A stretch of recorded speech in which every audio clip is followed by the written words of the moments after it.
I'm Caleb. Thank you for tuning in. Before we dive into today's discovery, I want you to imagine something with me. Picture yourself sitting down for coffee with Wolverine. Now, Wolverine is a fictional character, but what makes him fascinating is this. He lived through centuries. He walked through different eras, different generations. If you could sit with him today, you wouldn't just hear stories, you would hear firsthand testimony.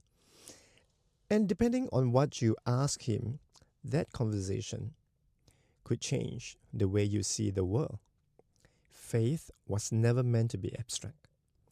It was formed through living stories, passed from generation to the next. That sentence reshaped the way I read Genesis.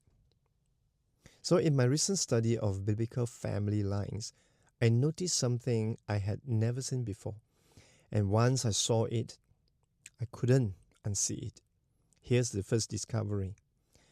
According to the biblical timeline, Abraham lived at the same time as two of his ancestors. Here's the second, and this is just as striking. Those same ancestors were still alive when Isaac was born. Suddenly, Abraham's faith stopped feeling distant or mysterious. I began to see how he grew up and how Isaac grew up through an entirely different lens. So who were these ancestors? The first was Shem, the son of Noah. Shem didn't just read about the flood like we do. He lived through it. He was there when the ark was being built. He watched the animals enter. He endured the storm. He survived inside the ark. Now, that kind of experience doesn't stay theoretical. It marks you for life, which leads to a simple but powerful realization. Abraham may have heard first-hand stories about creation, the flood, and the Tower of Babel, not as ancient history, but as lived testimony from people he actually knew. These weren't distant legends. These were stories of a God who walked, judged, rescued, and restored, told by eyewitnesses. If that's true, and the timeline strongly suggests it, then imagine how real God must have felt to Abraham. And imagine how those same stories later shaped Isaac. Now, this is not just theology, this is formation. And this idea connects deeply with my own life. I had the privilege of learning from spiritual giants. My late father was one of them, and the first generation of believers in Bacalalang.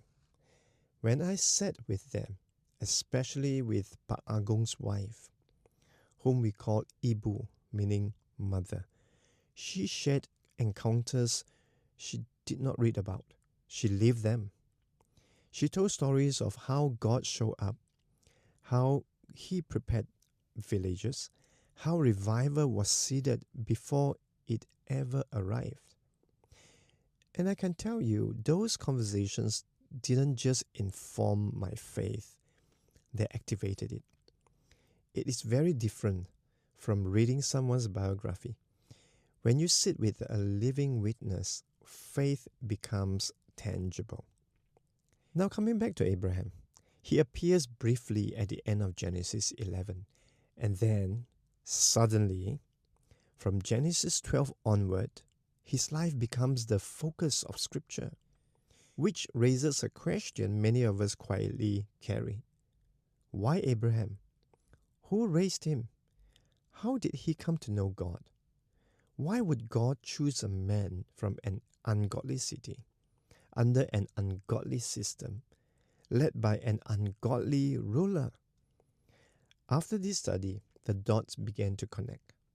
Scripture shows that Shem, and likely Eber as well, lived not only during Abraham's lifetime, but beyond it. These were men who carried living memory of God's intervention. It is reasonable to see them as spiritual anchors in Abraham's formation, mentors who pass down faith not as doctrine, but as testimony. And here's why this matters for us today. Faith grows through stories. Faith stays alive when people share what they have seen, heard, and lived. From the very beginning, faith was never meant to stay private. It was carried through people willing to speak. And if Abraham's faith was shaped by stories passed down to him, then our faith today is strengthened the same way. So let me leave you with this, not as a suggestion, but as a commission. If faith reached you through someone else's story, then you are now responsible for carrying it forward. Take time this week to write down your own faith story. Start with one simple question. How did I come to know God? Be honest about it. It doesn't need to be polished. Then share it with a friend, a family member, or the next generation. You never know how your story might become the seed for someone else's faith.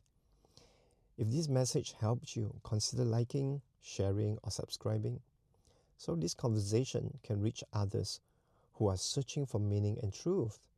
Faith stays alive when it is shared, and your story matters more than you think. God bless you. God be with you. Ciao.